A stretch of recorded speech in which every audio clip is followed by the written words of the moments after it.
तो सभी को जय श्री राम। आज हम उस महत्वपूर्ण और गंभीर विषय पर बात करेंगे जिसके बारे में हम लोग अपने कई वीडियोज़ में आपको बता चुके हैं।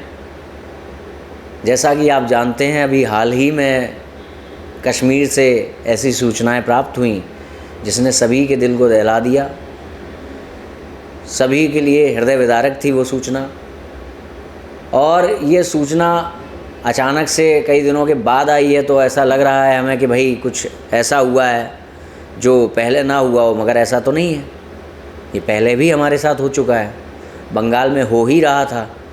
बस एक नए रूप में, एक नए समय पर, एक नई जगह से देश काल परिस्थिति बदल करके आपको एक सूचना आई जिसकी वजह से आप आश्चर्यचकित हुए। दुख की बात है, मगर उससे भी ज़्यादा गंभीर विषय है कि व्हाट टू डू, करें क्या, रोड मैप क्या है। सब लोग कहते हैं कि उन्होंने ऐसा किया, इसने ऐसा किया, वो ये करते हैं, वो ये करते हैं। मैंने कई बार लोगों को ऐसे भाषण देते हुए सुना है कि हिंदुओं तुम्हें कभी समझ में नहीं आएगा, वो ये कर देंगे, वो कर देंगे, उन्होंने ऐसा किया था, वैसा किया था।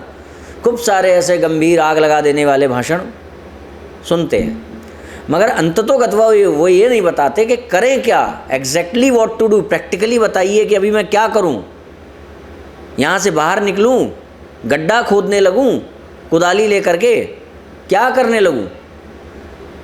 तो सदैव समस्या पर ही बात होती है। तो आज उस समस्या से हम आगे बढ़ करके उसके समाधान पर बात करने वाले हैं। तो हमने अपने पिछले लाइव में बताया था, आपको समझाया था कि हिंदुओं की जो मुख्य समस्या है वो क्या है कि हिंदू बटे हुए हैं, जबकि वेद भगवान मना कर रहे हैं कि बट करके नहीं रहना चाहिए। अनेक शास्त्र मना कर रहे हैं। बटे होने का कारण क्या है?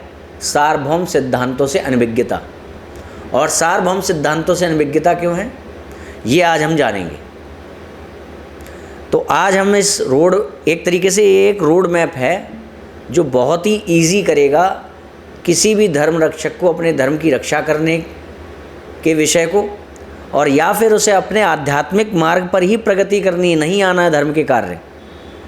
उसको स्वयं की आध्यात्मिक यात्रा भी यदि सुदृढ़ करनी है तो उसमें भी बहुत सहायक सिद्ध होगा आज का हमारा ये वीडियो। और आज का ये जो हमारा टॉपिक है थर्मामीटर।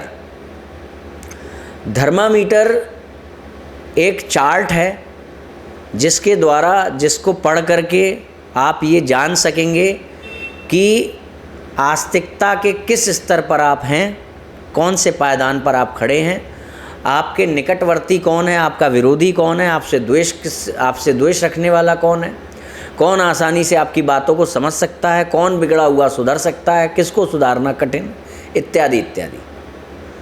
तो ये बहुत ज़रूरी है जब आप सनातन धर्म की रक्षा करने के बारे में सोचेंगे, अपने अस्तित्व और आदर्श की रक्षा करने के बारे में सोचेंगे, कश्मीर जैसे आतंकी हमलों का जवाब देने के बारे में सोचेंगे, बंगाल जैसी स्थितियों को होने से रोकने के बारे में आप सोचेंगे, तो आपको इस थर्मामीटर की आवश्यकता पड़ेगी।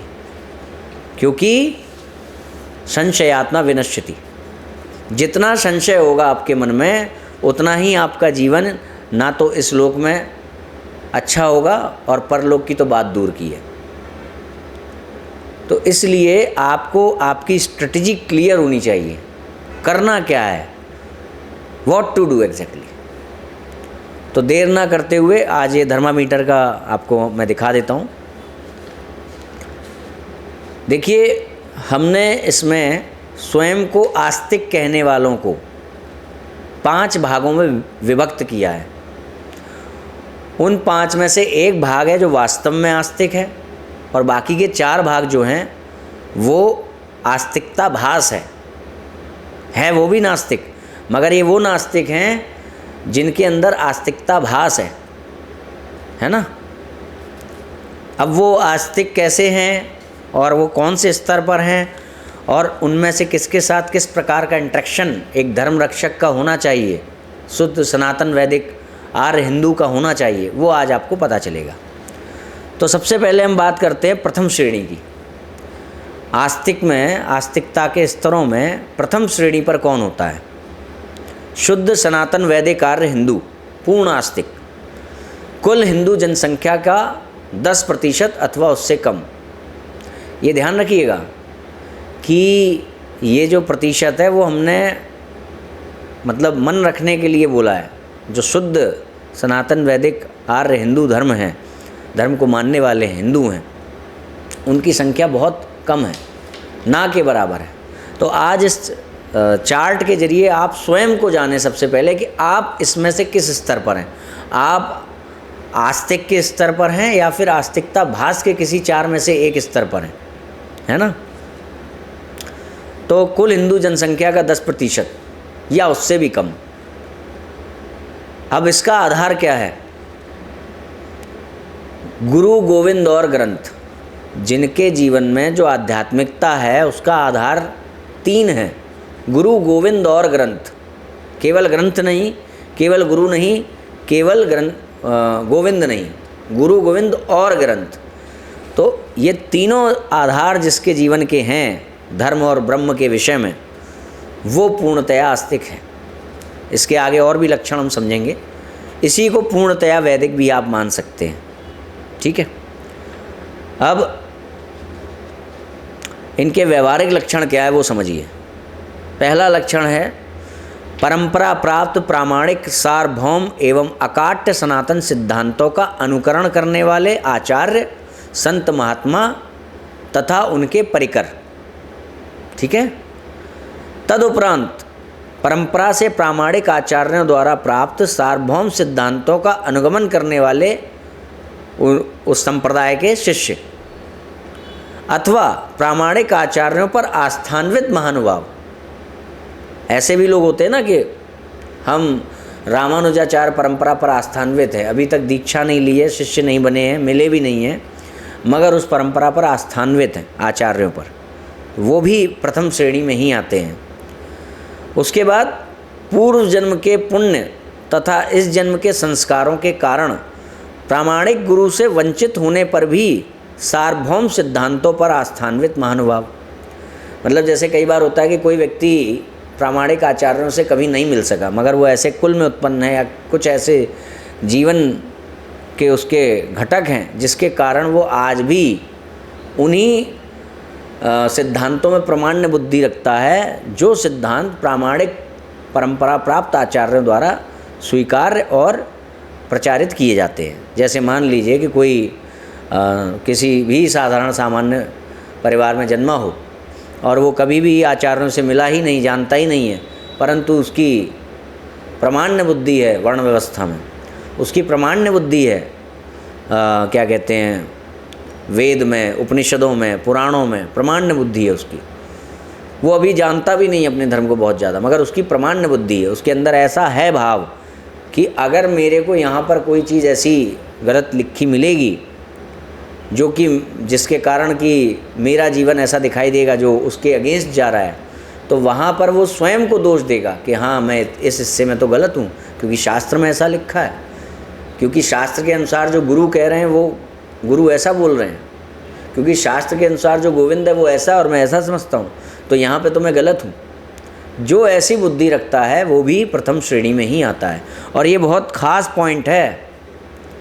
आपको अपने धर्म को बचाने के लिए जो संगठन तैयार करना है हिंदुओं का, ये पॉइंट बहुत ख़ास है। क्यों? क्योंकि विवशतापूर्ण अज्ञता अथवा विवशतापूर्ण स्थिति में पूर्णतया धर्म का अनुकरण ना कर पाने की स्थिति में भी जब आपको ये ज्ञात होता है कि आप धर्म का अनुकरण नहीं कर रहे हो बल्कि धर्म के विरुद्ध कार्य कर रहे हो, तो दो स्थितियां होती हैं। या तो धर्म के द्वारा जो आदेशित किया गया है आप उसको ही मना कर देते हो, वो गलत कह रहा है, यानी कि शास्त्र अमुक अमुक स्थिति में गलत बोल रहा है।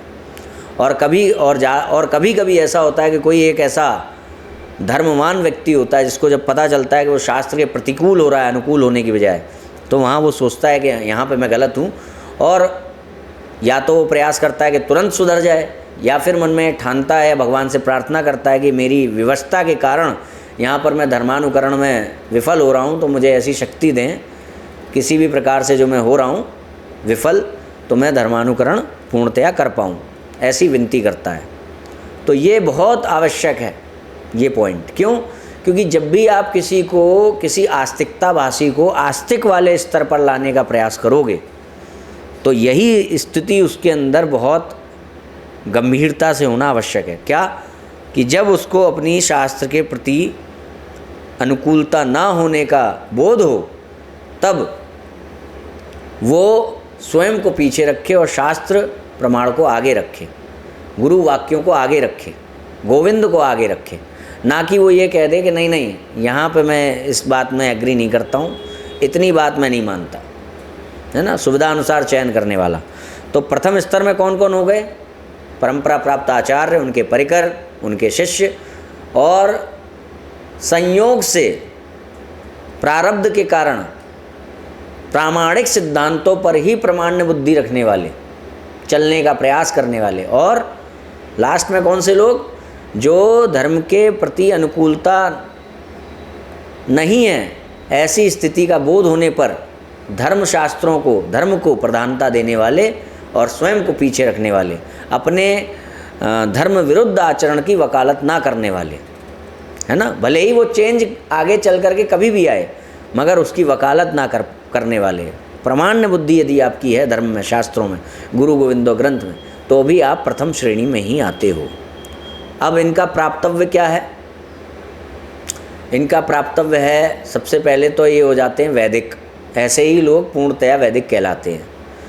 फिर सर्वशक्तिमान ईश्वर, परम स्वतंत्र मोक्ष और शाश्वत धर्म, ये तीनों चीज़ें इनके पास होती हैं।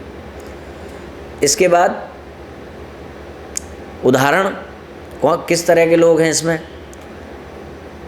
शांकर, श्री, मध्व इत्यादि संप्रदायांतर्गत प्रामाणिक आचार्य, गुरु परंपरा व उनमें प्रामाण्य बुद्धि रखने वाले महानुभाव, और अथवा संयोग से बिल्कुल एज इट इज़ वही करने वाले, वही मानने वाले जो ये आचार्य बता रहे हैं।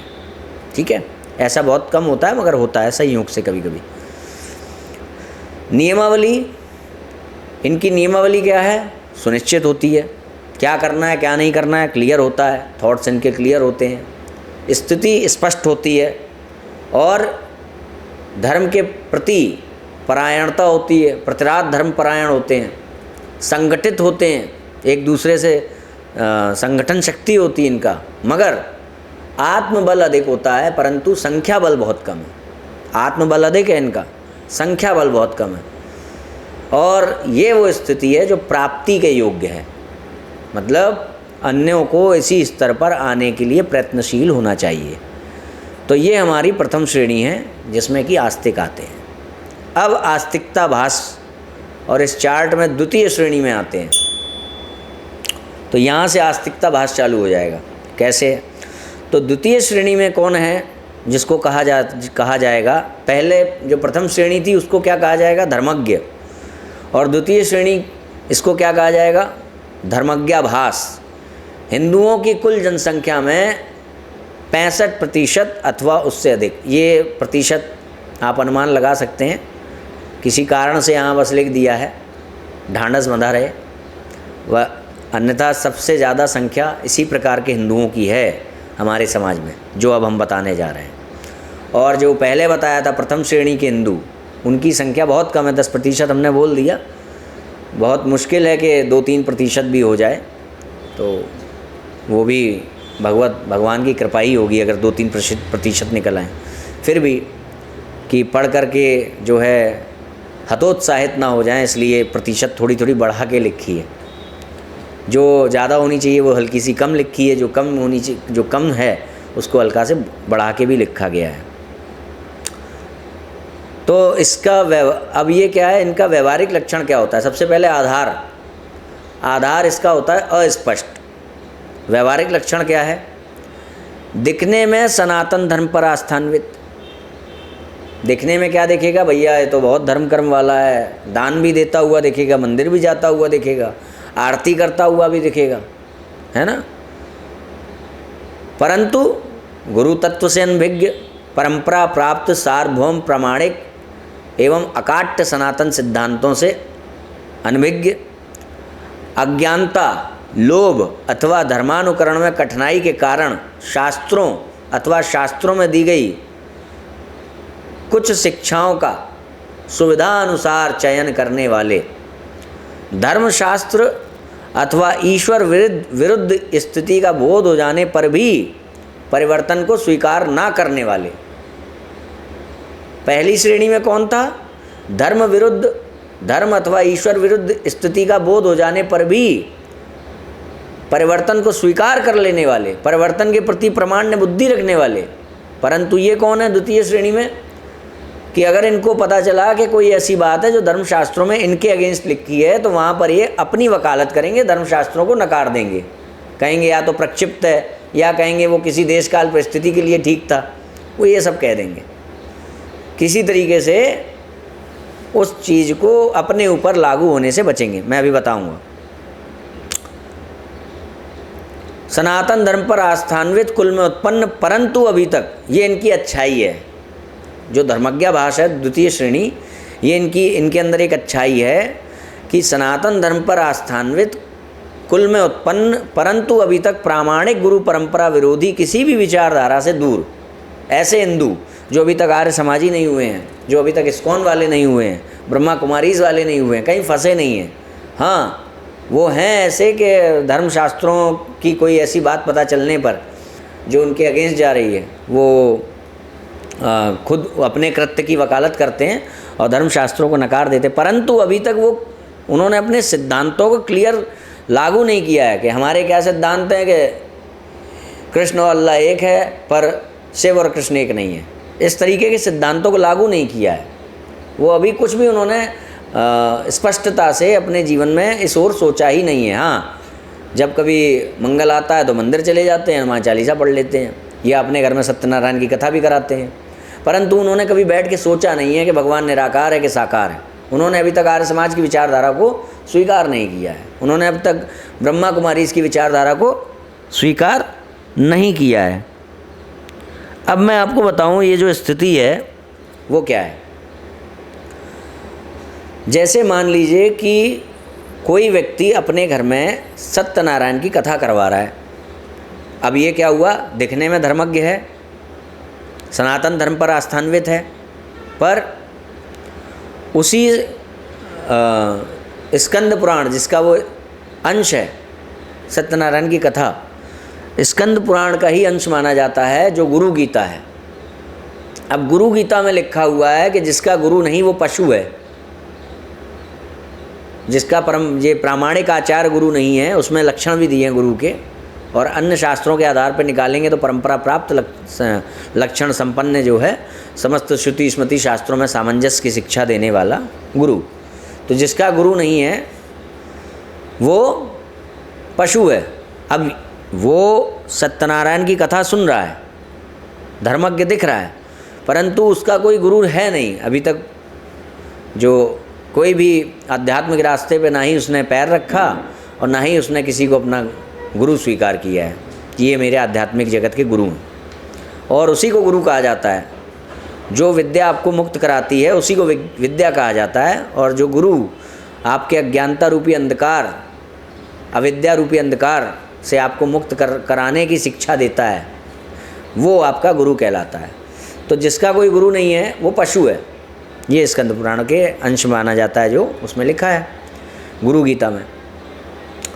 अब सत्यनारायण की कथा करते समय उस व्यक्ति को ये बताया गया कि भाई तुम जो है पशु के समान हो शास्त्र के हिसाब से। अब वो कहने लगा, अरे तो शास्त्र में ऐसे ही लिख दिया है, ये मैं नहीं मानता। फिर वो और कमियां निकालने लगा कि शास्त्रों में तो और भी बहुत कुछ लिखा है, तो क्या वो सब मानते हो क्या? तो क्या है यहाँ पर कि धर्म का अनुकरण ना कर पाने में आपकी विवशता होनी चाहिए, आपका चयन नहीं।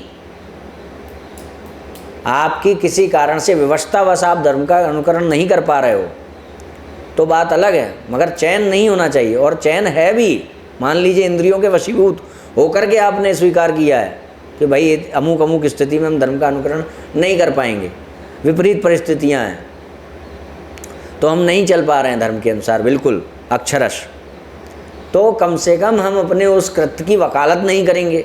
हम कहेंगे कि हाँ मुझे व्यवस्था में ऐसा तो करना पड़ रहा है, परंतु होना तो वही चाहिए। जब हम अपने को सही नहीं बल्कि शास्त्र के वचन को सही ठहराएंगे तो हम प्रथम श्रेणी वाले हो जाएंगे। और यदि हमने ये कहा कि नहीं, इतने अंश में जो वो रेलेवेंट नहीं है, भगवद गीता की जो शिक्षा है, जैसे इस्कॉन के एक महानुभाव इंदौर में जोनल सेक्रेटरी बोले कि भगवद गीता की जो शिक्षाएं वो आज के टाइम में रेलेवेंट नहीं है उतनी। तो यहाँ क्या हुआ कि जब वैसे भगवद गीता करते रहते हैं, मगर जब उसी भगवद गीता की कोई शिक्षा, कोई आदेश उनके विरोध में दिखाई देने लगा, अपने आप को उन्होंने ऊपर किया, अपनी वकालत की, अपने कृत्य की वकालत की शास्त्र विरुद्ध, और उन्होंने भगवद गीता को पीछे कर दिया। ठीक है, तो यहाँ क्या हुआ? अच्छा, इसमें एक दिक्कत और आती है जब आप शास्त्र से बाहर जाते हैं, क्योंकि हमारे यहाँ पर विशेष धर्म, आपातकालीन धर्म और सामान्य धर्म तीनों की व्याख्या वृहद तरीके से कर दी गई है शास्त्रों के द्वारा। मगर जब हम बिना किसी शास्त्र प्रमाण के बाहर निकलते हैं शास्त्र से, तो दुनिया में विप्लव होता है। मान लो कि आपने कहा मैं भगवद गीता की अमुक बात नहीं मानता और मैं यहाँ पर ये अपने मन से कार्य करता हूँ, तो वो जो कार्य भगवद गीता के विरुद्ध जाते हुए होने वाला है आपके द्वारा, वो कार्य भी शास्त्र के अनुसार होना चाहिए, जो शास्त्र हमारे यहाँ प्रामाणिक माने गए हो परंपरा से। और अगर आप मनमाने तरीके से करेंगे तो सबको छूट मिल जाती है कि हम, जब तुम इतने हिस्से में अपने मन से कुछ कर रहे हो शास्त्र के विरुद्ध जा करके, तो हम भी करेंगे, तो फिर दूसरा भी करेगा, फिर तीसरा और अलग करेगा, चौथा और अलग करेगा, पांचवा और अलग करेगा। तो इस तरीके से दुनिया में विप्लव होता है। और लोग पूछते हैं ना कि ये कैसे बने तंत्र, ये मुस्लिम कहाँ से आए, क्रिश्चियन कहाँ से आए, ये सब कहाँ से आए, नास्तिक कहाँ से आए? यहाँ से आते हैं। जब प्रथम स्तर वाला, जो प्रथम श्रेणी वाला जो आस्तिक है वो बिगड़ता है, या वहाँ पे जब चूक होती है, तो वहाँ से यदि कोई पतित होता है तो वो यहाँ आता है, या वहाँ वो पहुँच नहीं पाता है तो वो यहाँ आता है। तो सबसे पहली श्रेणी कौन सी बनती है? आस्तिकता के बाद आस्तिकता भास में, और इस चार्ट के हिसाब से द्वितीय श्रेणी धर्मज्ञा भास की। अब इनके उदाहरण क्या क्या हैं? बस इनकी अच्छाई सबसे अच्छी क्या है कि ये अभी तक किसी के साथ बॉन्ड में नहीं बंधे हैं, ये एक अच्छाई है। जैसे आपको बहुत सारे ऐसे संगठन मिल जाएंगे जो सोशल वर्क कर रहे होंगे, सनातन धर्म के नाम से चल रहे होंगे, जय श्री राम संगठन या और भी इस तरीके के, राष्ट्रभक्ति भी होगी और ये सब भी होगा, मगर होंगे सब हिंदू, है ना। जागृति संस्थान या बहुत से ऐसे मिल जाएंगे, मगर इनकी अपनी जो धार्मिक ग्रंथ होंगे वो किसी से प्रभावित नहीं होंगे, या इनके पास धार्मिक ग्रंथ होंगे ही नहीं। धार्मिक ग्रंथ होने के नाम पर इनके भी वही ग्रंथ होंगे जो हमारे और आपके हैं।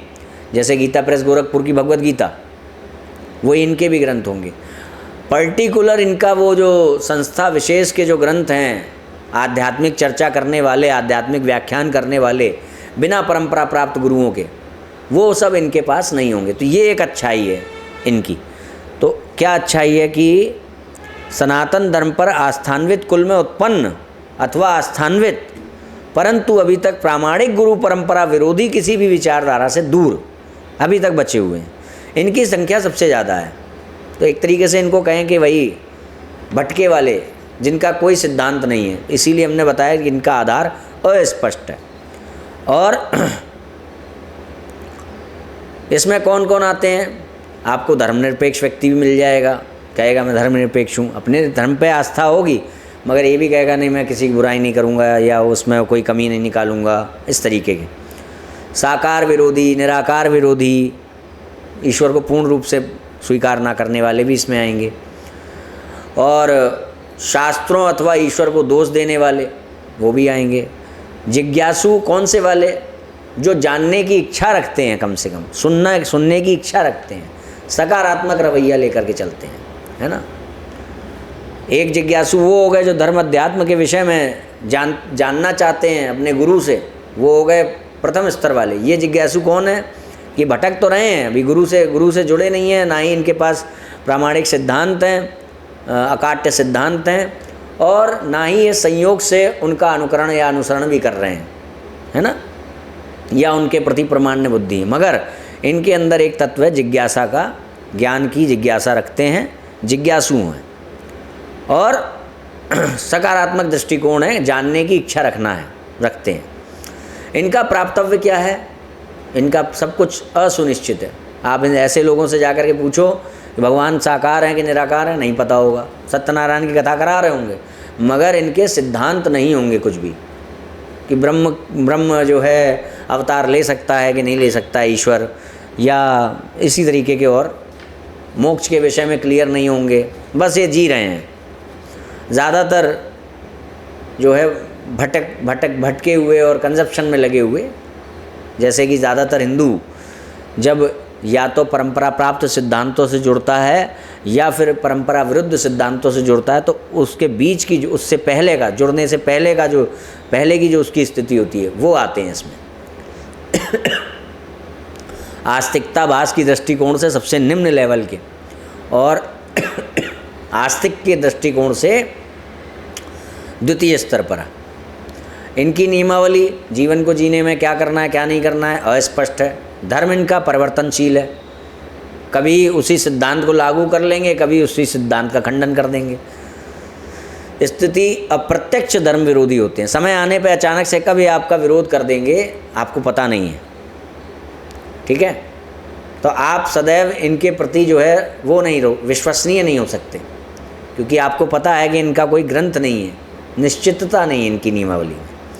संख्या बल अधिक परंतु धर्मज्ञता का अभाव, और सरलता से सुधार योग्य। बस इनकी यही सबसे अच्छी बात है कि अभी तक इन्होंने अपने सिद्धांत नहीं बनाए हैं, अमुक संस्था संगठन से नहीं जुड़ गए हैं, धार्मिकता के नाम पर, अध्यात्म के नाम पर नहीं जुड़ गए हैं, देशभक्ति के नाम पर जुड़ गए हैं, राष्ट्रवादिता के नाम पर जुड़ गए हैं, समाज सेवा के नाम पर जुड़ गए हैं, धर्म रक्षा के नाम पर जुड़ गए हैं, मगर आध्यात्मिक सिद्धांतों को प्राप्त करने के नाम पर अभी तक किसी संस्था से नहीं जुड़े हैं। यही सबसे अच्छी इनकी स्थिति अच्छाई है, और ये जो इनका स्तर है ये सुधार योग्य है, इनका सुधार किया जा सकता है। और यही वो पट्टी है जिस पर आपको सबसे ज़्यादा फोकस करना है, ये अभी हम लास्ट में बात करेंगे। यही वो कैटेगरी है हिंदुओं की जिस पर आपको सबसे ज़्यादा कार्य करना है, यदि आप स्वयं पहले स्तर पर पहुंच गए हैं तो, वरना स्वयं पर कार्य करना है। अब आते हैं तृतीय श्रेणी में। तो तृतीय श्रेणी क्या है? सनातनाभास। द्वितीय क्या थी? धर्मज्ञाभास। अब तृतीय आ गई सनातनाभास। हिंदुओं की कुल जनसंख्या का 25% अथवा उससे अधिक। आधार आंशिक वैदिक, आंशिक रूप से वैदिक दिखेंगे, समय आने पर वेदों का ही उल्लंघन करने लगेंगे। अब इसमें व्यवहारिक लक्षण क्या है? जो धर्मज्ञाभास होता है, जो धर्मज्ञाभास वाला स्तर है, वही जब किसी एक विशेष मान बिंदुओं पर अपना संगठन तैयार कर लेते हैं तो वो बन जाते हैं सनातनाभासी। लगेगा कि सनातनी है, सनातन की बात कर रहा है, मगर वो सनातन नहीं है, सनातनाभास है वो। तो अब जैसे मान लीजिए कि कुछ लोगों ने ये मानना शुरू किया कि हम लोग ईश्वर की पूजा नहीं गुरु की ही पूजा करेंगे, या मान लीजिए किसी ने ये मानना शुरू किया कि ईश्वर निराकार है, और इन लोगों ने एक ग्रुप बना लिया, इनमें कोई हेड है, उसने अपने लिखना चालू कर दिया, अपनी थ्योरी लिख डाली इसके पक्ष में कि ईश्वर निराकार है। तो यही जो धर्मज्ञाभास था, जो अभी थोड़े समय पहले तक धर्मज्ञाभासी था, यही व्यक्ति बन जाता है कौन? सनातनाभास। अब ये वेदों का ऐसा अर्थ करने लगेगा जो परंपरा प्राप्त आचार्यों के विरुद्ध होगा, परंपरा प्राप्त सिद्धांतों के विरुद्ध होगा। तो क्या है, इसको क्रम से पढ़ लेते हैं। धर्माभासियों का विकसित स्वरूप, परंपरा रहित अथवा असत परंपरा दिखाते हुए परंपरा से ज्ञान प्राप्त होने का दावा करने वाले समूह, संस्थान अथवा संगठन। अज्ञानता, धर्मानुकरण में कठिनाई अथवा लोभ के कारण कुछ विशेष मान बिंदुओं के आधार पर शुद्ध सनातन सिद्धांतों का विरोध करने वाले समूह, संगठन इत्यादि। धर्म के संबंध में अपनी स्थिति जानने की इच्छा ही ना रखने वाले। देखिए पहला चरण क्या था? धर्म के संबंध में अपनी विपरीत स्थिति पता चलेगी तो सुधरने के लिए प्रयासरत होंगे। दूसरा चरण क्या था कि धर्म के संबंध में अपनी विपरीत स्थिति ज्ञात होगी तो वहाँ पे धर्मशास्त्रों का विरोध करेंगे, स्वयं को सही ठहराएंगे। और ये तीसरा चरण क्या है, अब इनको जानना ही नहीं है अपनी स्थिति को, अब तो इन्होंने जो मान लिया है वही सही है और उसकी ही रक्षा करनी है। इनको ये तो सोचना ही नहीं है कि धर्म के किस स्तर पर है, कहाँ खड़े हैं, तो जानने की इच्छा ही नहीं है। उदाहरण क्या है जानते हैं आप, आर्य समाज, इस्कॉन, ब्रह्मा कुमारी, कबीरपंथी, रामपाली, ये सब। अब परंपरा रहित जैसे ब्रह्मा कुमारी, आर्य समाज, असत परंपरा दिखाने वाले जैसे इस्कॉन, और कुछ विशेष मान बिंदुओं के आधार पर शुद्ध सनातन सिद्धांतों का विरोध करने वाले। विशेष मान बिंदु कैसे, जैसे हमको कृष्ण और अल्लाह को एक करना है तो हम इस्कॉन बनेंगे। दूसरा कहेगा मुझे मूर्ति पूजा बंद करनी है तो हम आर्य समाज बनेंगे। तीसरा कहेगा हमको कृष्ण और अल्लाह को एक भी करना है और मूर्ति पूजा भी बंद करनी है तो हम ब्रह्मा कुमारीज बनेंगे।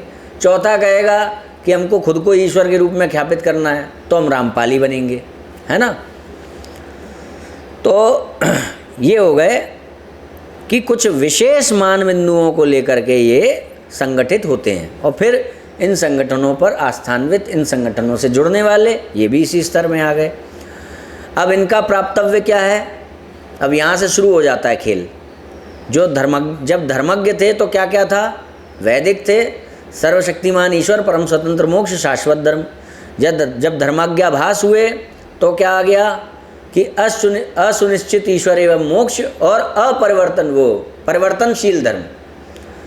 जब धर्मज्ञ थे तो तीनों चीज़ें बिल्कुल स्थिर थी, सर्वशक्तिमान ईश्वर, परम स्वतंत्र मोक्ष, शाश्वत धर्म। जब धर्मज्ञाभास हुए तो ईश्वर और मोक्ष में तो अस्पष्टता आ गई, ये तो पता ही नहीं है क्या है, और धर्म भी परिवर्तनशील हो गया, शाश्वतता उसकी नष्ट हो गई। अब क्या हुआ, ईश्वर पता चल गया, अब ईश्वर के प्रति जो असुनिश्चितता थी वो बदल गई। अब पता चल गया ईश्वर क्या है, बाधित है, मोक्ष क्या है, परतंत्र है, और धर्म तो परिवर्तनशील पहले ही हो गया था तो वो अभी लागू है।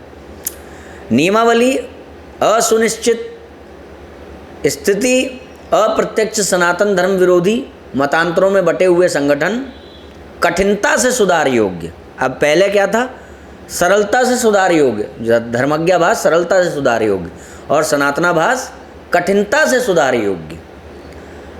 अब इसमें आपको एक बात ध्यान देनी है यहाँ से आगे चलने से पहले, क्योंकि यहाँ से आगे सनातन विरुद्ध विचारधाराएं हैं आस्तिकताभास में, कि आपको जो वर्क करना है सनातन धर्म को संगठित करने के लिए, सनातन धर्म की रक्षा करने के लिए, हिंदुओं को एक छत्र करने के लिए, वो आपको वर्क करना है। ये जो द्वितीय श्रेणी है धर्मज्ञाभास, इन पर सबसे पहली बात है कि इन्हीं की संख्या सबसे ज़्यादा है, तो आपका संख्या बल किससे बढ़ेगा, इनसे। दूसरी बात है कि इनका अभी तक कोई सिद्धांत नहीं बना है, मतलब अभी ये कोरा कागज़ है, सिद्धांत ना बना होने के कारण। तो इसलिए आपको पहले मिटा करके कुछ लिखने की आवश्यकता नहीं है, खाली नोटबुक है उसमें आपको कुछ लिखना है, तो आपके लिए सरलता है, इसीलिए लिखा गया है सरलता से सुधार योग्य।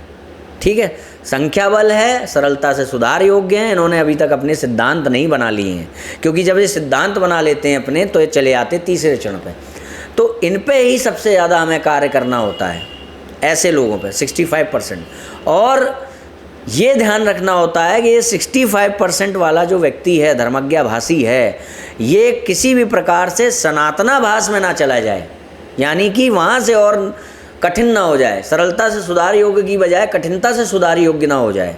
इसीलिए हम ऐसे इन्फॉर्मेटिव वीडियोस बनाते हैं, जिससे कि ये जो धर्मज्ञाभास वाले हैं वो उससे बचें और नीचे और पतित होने से बचें और ऊपर आएँ।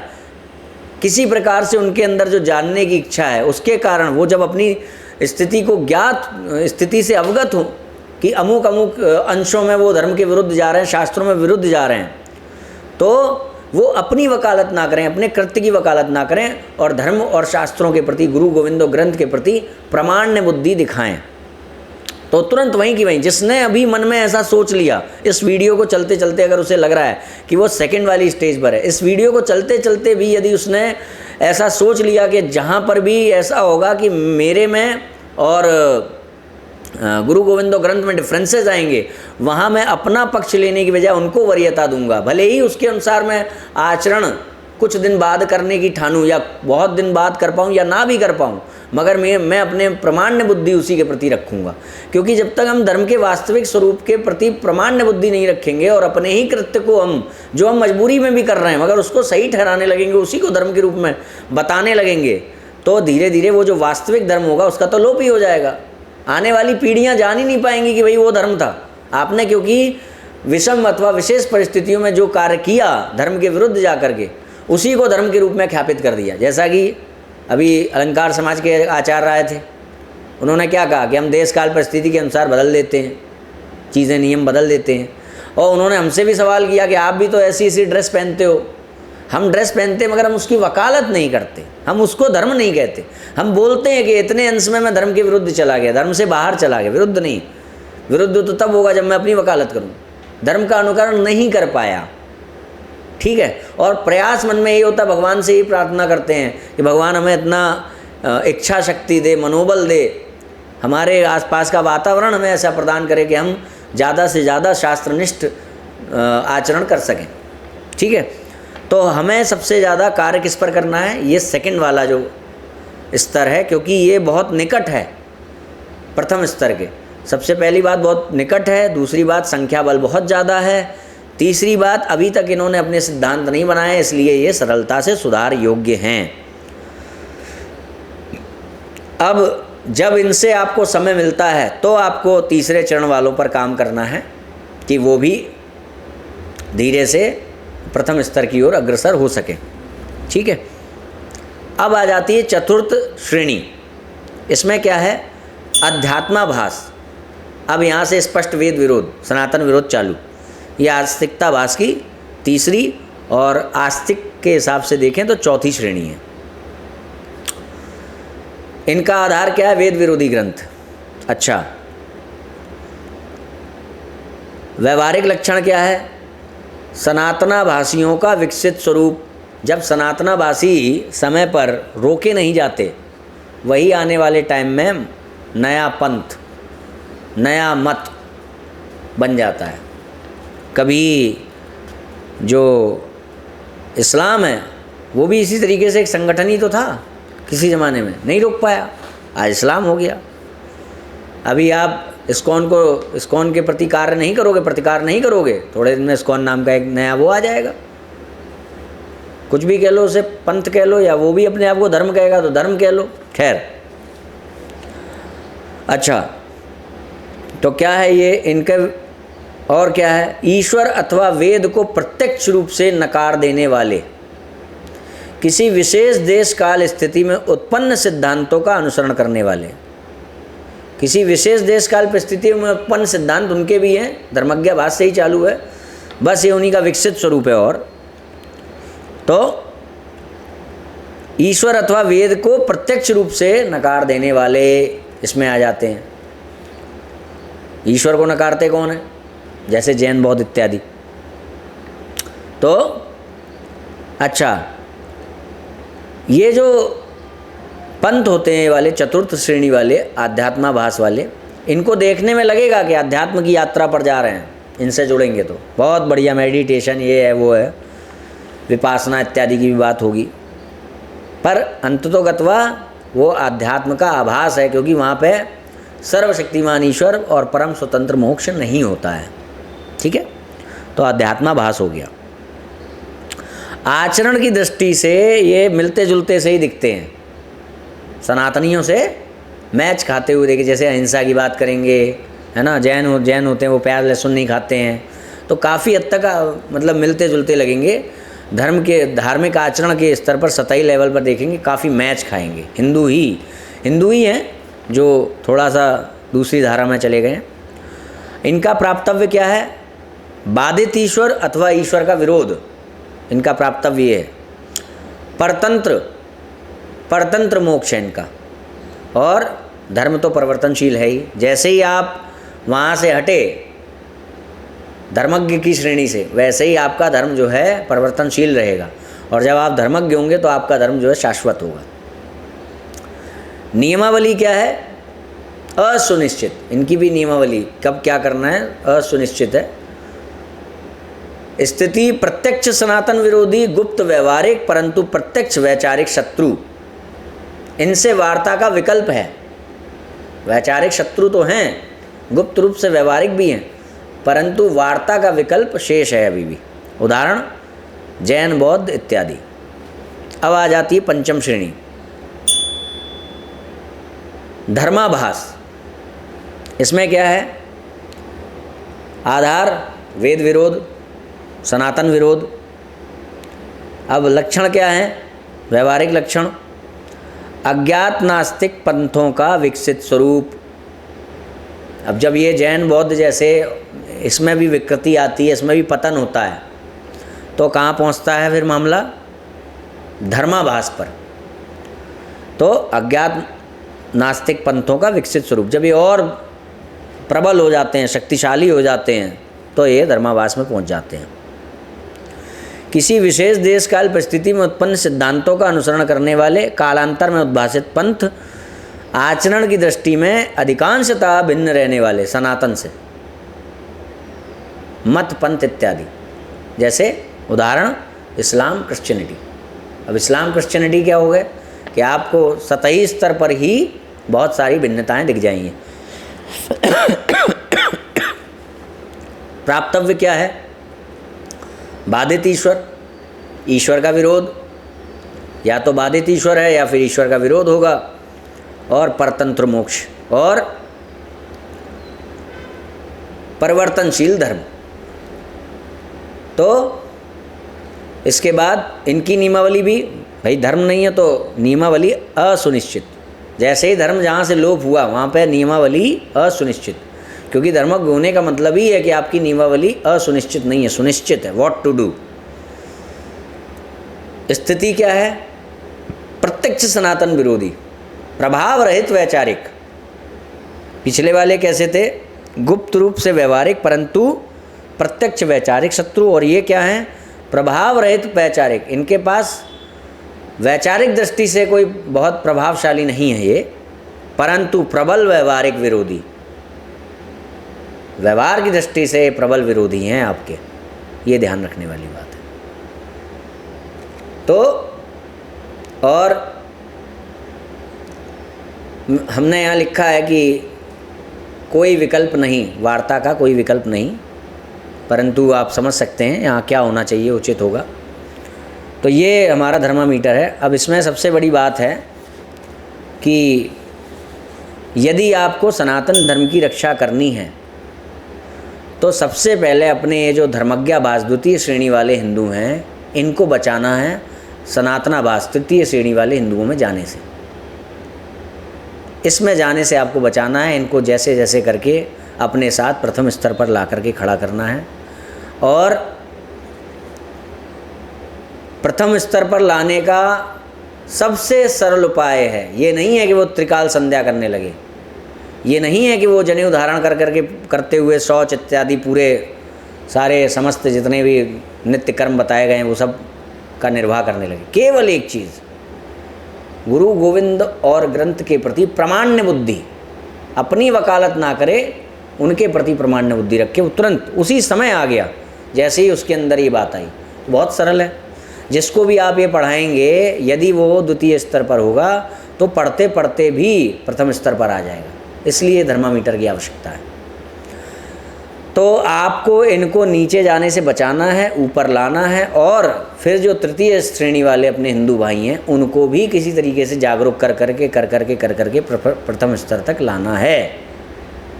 तब आप जो है ये जो चार्ट में जो आपको 3 सेक्शन दिखाई दे रहे हैं हिंदुओं के, और बाकी के 2 सेक्शन दिखाई दे रहे हैं अहिंदू, मतलब हिंदू तो इन्हें भी कहा जाता है, जैन बौद्ध इत्यादि को। कुल मिलाकर के जब आप अपना संगठन तैयार करेंगे, इन 3 पट्टियों को एक साथ करेंगे और किसी तरीके से आप, तब जा कर के आप ये जो पंचम श्रेणी का धर्माभास है इससे सामना करने के लायक हो सकेंगे। तब आप संगठित हो सकेंगे, तब आप खड़े हो सकेंगे, तब आप कह सकेंगे कि हम तुमसे नहीं डरते, तब आप अपने घर की माता शक्तियों की रक्षा कर सकेंगे। इसलिए ये धर्मामीटर आप लोगों के पास होना चाहिए और हम इसको उसके द्वारा प्रिंट के द्वारा जो है स्टिकर्स के माध्यम से और अन्य तरीक़ों से आपको उपलब्ध कराने का प्रयास करेंगे।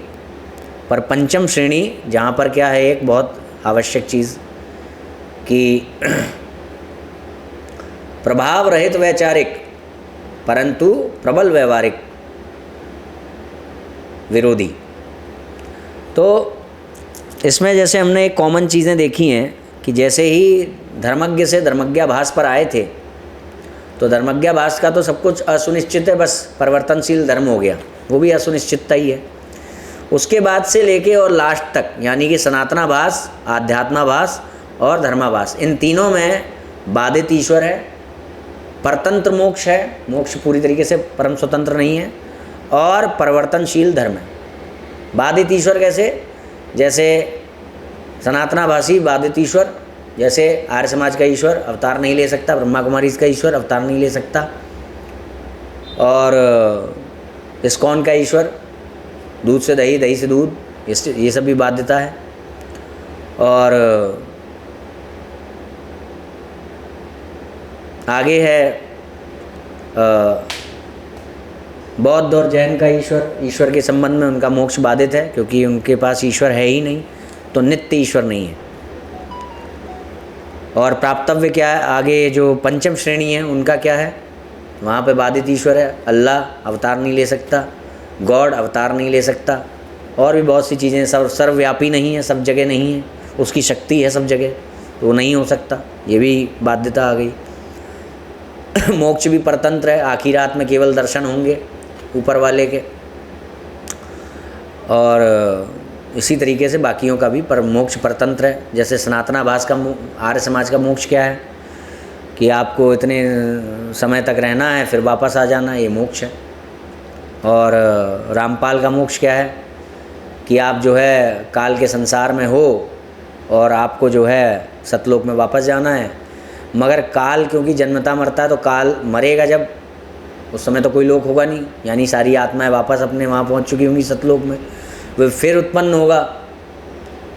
होगा तो फिर उसके दोबारा से वो षष्ठी बनाएगा, दोबारा से आत्माएं उसके चाल में फंसेंगी।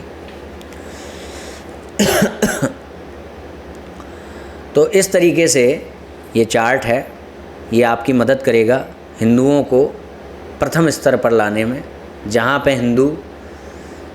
हिंदुओं की नियमावली स्पष्ट हो पाएगी, जहाँ पे वो प्रतिराध धर्मपरायण हो पाएंगे, जहाँ वो संगठित हो पाएंगे, आत्मबल अधिक होगा, और जो प्राप्ति के योग्य स्थिति है उसमें वो पहुँच पाएंगे, जिनके पास सर्वशक्तिमान ईश्वर, परम स्वतंत्र मोक्ष और शाश्वत धर्म होगा। यही चीज़ें हैं जो आपको एक कर सकती हैं धर्माभास से लड़ने में, पंचम श्रेणी वाले से सामना करने में। ठीक है, अब वीडियो को पूरा करने से पहले एक चीज़ और बता दूं मैं कि धर्म एवं ईश्वर यानी ये जो अध्यात्म के संबंध में अंतरात्मा से उठने वाले प्रश्नों का उचित समाधान प्राप्त न हो पाने की स्थिति जब चरम सीमा पर पहुंच जाती है, तब धर्माभास से भी पतित हो जाने वाला मनुष्य प्रत्यक्ष रूप से नास्तिक बन जाता है ना। तो जब धर्मज्ञ पतित होता है तो धर्मज्ञाभास फैलता है, जब धर्मज्ञाभास पतित होता है तो सनातनाभास फैलता है, जब सनातनाभास पतित होता है, विकृति उसमें भी आ जाती है तो अध्यात्माभास होता है, अध्यात्माभास में विकृति हो जाती है तो धर्माभास होता है, और जो धर्माभास से भी विकृत स्थिति है वो है मानवताभास, जिसे हम नास्तिक कहते हैं। नास्तिक कौन है? धर्मेण हीना पशु भी समान है। तो जिसके पास धर्म नहीं है वो पशु के समान है। इसका मतलब मानव होते हुए वो क्या है? उसके अंदर मानवताभास है वो पशु, तो मानवताभास हो जाता है।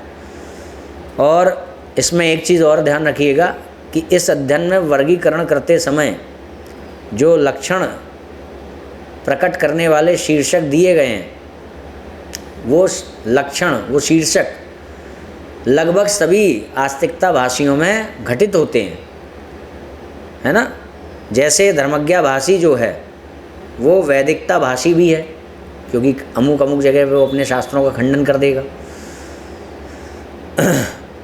तो इस कारण से वो सनातना भाषी भी है, यानी कि वो जो थर्ड वाली श्रेणी थी वो भी उसमें गौण रूप से है।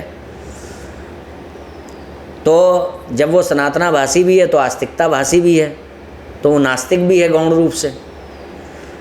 तो जब नास्तिक भी है गौण रूप से, तो गौण रूप से वो मानवता भाषी भी है। परंतु यह शीर्षक जो दिए गए हैं संबद्ध श्रेणी में आने वाले व्यक्ति अथवा समूह के उस लक्षण को ध्यान में रखकर दिए गए हैं जिसके द्वारा इस व्यक्ति अथवा समूह को सरलता से चिन्हित किया जा सके और जो लक्षण उसमें प्राथमिकता से हो। गौण रूप से तो नास्तिक सभी हैं, जैसे ही आप पतित हुए तो नास्तिक सभी गौण रूप से, मगर उनमें आस्तिकता भास भी है, तो नास्तिक की बजाय उनको आस्तिकता भाषी कहना ज़्यादा उचित सिद्ध हुआ। और आस्तिकता भाषी होते हुए क्योंकि वो धर्माचरण कर रहे हैं, कहीं ना कहीं मंदिर जा रहे हैं, ये कर रहे हैं, धर्मज्ञ दिख रहे हैं, तो धर्मज्ञाभास उनके लिए ज़्यादा वो हो गया, उनके अंदर प्राथमिकता से चरितार्थ जो लक्षण है वो हो गया। तो इस तरीके से इसमें दिए गए हैं। आपको आशा करते हैं ये जो हमारी पहल है ये अच्छी लगी हो, ये प्रयास हमारा कुछ आपको लाभदायक लगे, आपको लाभप्रद होगा, ऐसी हमारी ईश्वर से प्रार्थना है। और अब जब आपको ये पता चल गया है कि आपको किस हिंदू पर किस तरीके से कार्य करना है, सबसे ज़्यादा द्वितीय श्रेणी पर कार्य करना है, हम कर भी रहे हैं और आपको भी करना है। धर्मज्ञा भाषियों पर आप कार्य करिए, क्योंकि वही ऐसे हैं जिनके सिद्धांतों की जो नोटबुक है वो भी कोरी है, उसमें आप सनातन के सार्वभौम अकाट्य सिद्धांत लिखिए, ठीक है। और एट द सेम टाइम उनको बचाइए सनातना भाषी सिद्धांतों में जाने से, क्योंकि फिर आपका उन्हें वापस लाना कठिन हो जाएगा। रामपाली जो हो गया कुंद हो गया, वापस लाने में आपको दिक्कत है। आर्य समाजी अलंकार समाजी जो हो गया कि फिर तो गायत्री मंत्र व्यर्थ है, व्यर्थ तो नहीं है, हर तरह से व्यर्थ सिद्ध हो गया, उसके बाद गलत तो नहीं है ना। कहेंगे वही जो हमने रटा है, तो इसलिए बचाइए वहाँ पहुँचने से। और फिर ऐसा भी नहीं है, इनको अपने भाइयों की दृष्टि से ही देखिए, जो आर्य समाज इस्कॉन इत्यादि, और इनको भी वापस लाने का प्रयास करना है। मगर सबसे ज़्यादा हमारा फोकस होना चाहिए जो धर्मज्ञा भास वाली श्रेणी है उस पर। और जैसे जैसे हमारा ये संगठन बड़ा होता जाएगा वैसे वैसे जो सनातना भास का जो कमज़ोर हिस्सा होगा वो पहले आएगा, फिर वहाँ का जो कठोर हिस्सा होगा उससे हम लोग बातचीत करके चर्चा के माध्यम से तब वो आएंगे, तो हम संगठित होंगे। और जब हम संगठित होंगे तब सामने वाला यानी कि ये पंचम श्रेणी धर्माभास व्यवहारिक रूप से सबसे स्ट्रॉन्ग जो सामने खड़ा हुआ विरोधी है, वो हमारे बारे में कोई गलत बात सोचने से पहले 100 बार सोचेगा।